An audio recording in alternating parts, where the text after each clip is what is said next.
अक्सर ये लगता है कि आप ऑलमोस्ट एक लो की मोटिवेशनल स्पीकर जैसे हो। मेरी फेवरेट ऑटोबायोग्राफी है। मुसीबतें जो हैं वो टेम्परेरी हैं। So then I discover that it's important कि जब मैं कुछ बन जाऊंगा, कोरोना ने और इस पेंडेमिक ने और इस लॉकडाउन ने तो ये प्रूव कर दिया कि फ्यूचर के बारे में आप बिल्कुल डिसाइड नहीं करिए। इंटरनेट पर आपकी जो स्ट्रगल स्टोरीज हैं, आपके जो पास्ट एक्सपीरियंसेस हैं, लोगों को पता है उनके बारे में। Of course. पर आपके प्रेजेंट माइंडसेट और आपके फ्यूचर के माइंडसेट के बारे में लोगों को इतना ज़्यादा नहीं पता।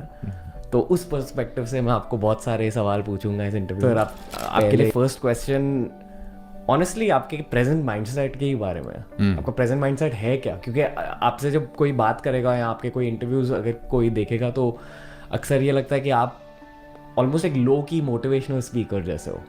मैं लो की नहीं, मैं हाई की हूँ। बिल्कुल, I don't make any bones about it. मैं प्रेजेंट में ही रहता हूँ। मैं ना पास्ट में ज़्यादा, ऑफकोर्स पास्ट की स्ट्रगल इसलिए होती बताता हूँ क्योंकि जब मैं स्ट्रगलिंग एक्टर था बॉम्बे में, जब मेरे पास काम नहीं था और सिचुएशन बड़ी ख़राब थी, तो मैं लोगों की ऑटोबायोग्राफीज़ पढ़ता था। और जैसे चार्ली चैपलिन की ऑटोबायोग्राफी मेरी फेवरेट ऑटोबायोग्राफी है। और उसको पढ़ के मुझे लगता था कि अगर ये इतनी मुसीबतों से गुज़र कर कुछ बना है तो इसका मतलब मेरा भी कुछ ना कुछ हो रहा है। ये मुसीबतें जो हैं वो टेम्परेरी हैं। So then I discover that it's important कि जब मैं कुछ बन जाऊंगा तो मैं अपने स्ट्रगल के बारे में बात करूंगा ताकि मेरे जीवनी के बारे में लोग सुनकर प्रेरित हों और इंस्पायर हों और वो अपनी ज़िंदगी के बारे में बात करें। But I don't carry my past things along with me. I think it's important to live in the present. और इस कोरोना ने और इस पेंडेमिक ने और इस लॉकडाउन ने तो ये प्रूव कर दिया कि फ्यूचर के बारे में आप बिल्कुल डिसाइड नहीं करिए। तो my present state of mind is that I am very excited about I am excited about life basically. मैं हमेशा स्पेसिफिकली किस चीज़ को लेकर आप एक्साइटेड हो? बस अपनी लाइफ जिंदा रहने को एक्साइटेड है। I like to connect with people who are much younger than me और younger than me because I think I get to learn a lot from them. आपका पर्सपेक्टिव मेरे बारे में एक क्लीशे पर्सपेक्टिव है। हो सकता है कि आपको रणवीर को ऐसा लगता है कि अनुपम खेर ऐसा आदमी है। तो जो आपके सवालात हैं, जो आपके क्वेश्चंस हैं, वो उस परसेप्शन पे बेस्ड है। मगर आप खुद को कैसे इंट्रोड्यूस करोगे अगर आपको किसी को इंट्रोड्यूस करना? The best thing about me is me, that's the title of my earlier book. You know, कुछ नहीं इंट्रोड्यूस करने की ज़रूरत ही नहीं। जिसमें इंट्रोडक्शन देना पड़े वो फिर उस इंट्रोडक्शन का क्या फ़ायदा। जितना ज़्यादा आप खुश रहने की प्रैक्टिस करोगे उतना ज़्यादा आप खुश रहोगे और आपका पर्सपेक्टिव लाइफ के बारे में चेंज होता चला जाएगा। मैं जब 27 साल का था तब भी मेरा रवैया यही था। आप 27 साल के हैं, मैं यहाँ पर बॉम्बे में स्ट्रगल कर रहा था। मुझे मेरा पहला ब्रेक 28 साल में मिला और अगर मैं पॉजिटिव नहीं होता, खुश नहीं होता, तो मैं शायद आज आपका ये शो नहीं कर रहा होता। बिकॉज तब मैं मोरोस होता, डिप्रेस्ड होता या हतोत्साहित होता, डिमोरलाइज्ड होता। मगर जब आप बहुत गरीब घर से आते हो तो हर चीज़ खुशी देती है। My grandfather once told me long time back that I asked him, I said we are very poor, why are we happy? तो उन्होंने एक बड़ा अच्छा जवाब दिया था कि when you are very poor the cheapest luxury is happiness. तो आप संयुक्त परिवार से आते हैं, जॉइंट फैमिली से आते हैं, उसमें बहुत सारी चीज़ें सीखने को मिलती हैं। आपकी जनरेशन में खतरा ये है कि you don't have sense of wonder. Social media की वजह से, सोशल मीडिया, गूगल सर्च से आपको इन्फॉर्मेशन मिल सकती है, नॉलेज नहीं मिल सकती। नॉलेज आपको जीने से मिलेगी। Definitely sir. तो आपने एक रेलवे प्लेटफॉर्म पर भी रातें बिताई, 27 रातें। आपने बहुत कुछ चीज़ों का सामना किया। पर अगर मैं आपसे ये एक थोड़ा हैवी सवाल होने वाला है। आप सोच रहे हैं हैवी, मेरे लिए बहुत लाइट होगा। आपकी ज़िंदगी का सबसे वर्स्ट दिन क्या था? बहुत सारे दिन, ऐसी बात नहीं है। और अगर आप एक दिन को चूज कर सकते हो तो वो कौन सा दिन होगा? I think when my father passed away, I thought I was very sad about it because my father was my best friend. बहुत सारे वर्स्ट डेज हैं, बट मैं वर्स्ट डेज को स्टेपिंग स्टोन समझता हूँ मेरे लिए। वो एक बड़ी अच्छी कहावत है ना कि I built my castles by the stones thrown at me. I celebrate failure. That's why my attitude is towards life is, of course, कि ऐसा कौन सा है जिसको, एक गाना है साहिल लुधियानवी का कि जहाँ में ऐसा कौन है जिसको गम मिला नहीं। ऐसा कोई नहीं है, बट मैं उस पर, और उसमें जब मुझे तकलीफ होती है, जब सैडेस्ट डे होता है, I indulge in self pity, I go into the degradation.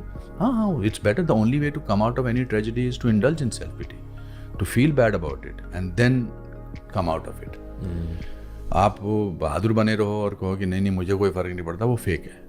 मेरा सैडेस्ट डे था जब मेरे को लगा था कि गांधी फिल्म में मुझे नेहरू का रोल मिलेगा, और जब मैं रिचर्ड एटनबरा को मिलने गया और वो रोशन सेठ के कंधे पर हाथ रख के कह रहे थे I am so happy that I found my Nehru, मुझे बड़ा दुख हुआ था।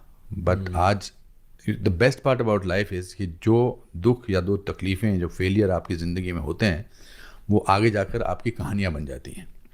तो जो भी आपने मेरे बारे में बोला कि मैं 27 रातें प्लेटफॉर्म पे रहा था, मुझे फेशियल पैरालिसिस हो गया था, आज वो कहानियाँ बनी हुई हैं। I have moved on, so I go through life, I live life. My father used to say live life. Sir honestly मैंने आपको पहली बार से ना समथिंग टू अनुपम अंकल में देखा था जब मैं आप आए 6 थे? साल का था। नहीं, मेरे फ्रेंड्स आए थे, पर मैंने अच्छा, हाँ। मैं वो शो बहुत ज़्यादा देखता था। वो बहुत बच्चे देखते थे, मैं भी, बने भी बहुत देखते थे, वो बड़ा पॉपुलर शो था। और आई डोंट नो अगर उस शो में या उसके बाद आपका कोई इंटरव्यू आया था न्यूज़पेपर में जिसमें आपने एक स्टोरी कही थी कि आप जब फेल हुए थे, आपके पिताजी ने आपको सेलिब्रेट किया था आपके साथ वो फेलियर को। और वो मेरे दिमाग में बैठ गया था क्योंकि आई थिंक उस टाइम मैं भी फेल हुआ था या मेरे कम मार्क्स आए थे। हाँ। और उस स्टोरी ने मुझे तब होप दिया था इन सेकंड स्टैंडर्ड या थर्ड स्टैंडर्ड में। Of course. तो डेफिनेटली आई फील कि वो आपके पिताजी का सबसे बड़ा लेसन है आपके लिए कि you should celebrate your lows as well. My father was just a clerk in the forest department, but he was an extraordinary person. उन्होंने मुझे बहुत पहले कह दिया था कि failure is an event, never a person. Event fail होता है, आदमी फेल नहीं होता, इंसान फेल नहीं होता है अनलेस ही और शी एक्सेप्ट फेलियर। और वो कहानी तो बड़ी मशहूर है कि जो उन्होंने, जब मैं 10th स्टैंडर्ड में फेल हो गया था तो मुझे वो मेरे फेवरेट रेस्टोरेंट में ले गए और उन्होंने मुझे मटन समोसा, पाइनएप्पल पेस्ट्री और एस्प्रेसो कॉफ़ी खिलाई और पिलाई। तब आपके दिमाग में क्या चल रहा था जब वो हो रहा था आपके साथ? मैं सोच रहा था कि पता नहीं क्या है, इनको रिजल्ट पता था, मुझे पता नहीं था। तो मैंने कहा था कि हम तो 6 महीने में एक बार उस रेस्टोरेंट में जाते थे, अभी 2 महीने पहले हम गए थे और 4 महीने बाद जाना था, तो ये पहले ही लेके आ गए। तो जब बिल आया तो उन्होंने 50 पैसे की जगह 1 रुपया टिप दिया। तो मैंने कहा पिताजी आप ठीक तो हो, तबीयत तो ठीक है, आपकी लॉटरी लगी है या आपका प्रमोशन हुआ है? तो उन्होंने कहा नहीं, मैंने पता किया तू 10वीं में फ़ेल हो गया। तो मैंने कहा फिर ये आप मुझे सब चीज़ें क्यों खिला रहे हैं? तो उन्होंने कहा कि मैं तेरा फेलियर सेलिब्रेट कर रहा हूँ कि आगे जाकर कभी ज़िंदगी में तुझे फेलियर का सामना करना पड़े तो सोच लेना, मटन समोसा, पाइनएप्पल पेस्ट्री और एस्प्रेसो कॉफ़ी मंगा लेना। So when a 15-16 old boy gets that lesson from his father, तो दुनिया की कोई ताकत आपको हरा ही नहीं सकती है। That is the reason of my optimism, that is the reason of my wanting to celebrate failure and also being happy. Sir Bombay में आकर लोग फेल क्यों होते हैं? मतलब आप एक्चुअली आप एक one of success story. Because people give up and people are not prepared for it. मैं यहाँ पर आया था तो मैं गोल्ड मेडलिस्ट था ग्रामर स्कूल से, मैंने पूरी ट्रेनिंग की थी 4 साल। तो फिर मेरे ग्रैंडफादर ने कहा था कि मेरी और ऑनेस्ट एंड हार्ड वर्किंग तो आप फेल हो नहीं सकते। मुझे पता था कि मेरे को टाइम लग सकता है काम मिलने में, जिस दिन मिल गया उस दिन मैं टूट पड़ूँगा काम पे। तो either people are not prepared to come and they depend totally on their luck और they give up. That's the difference between ordinary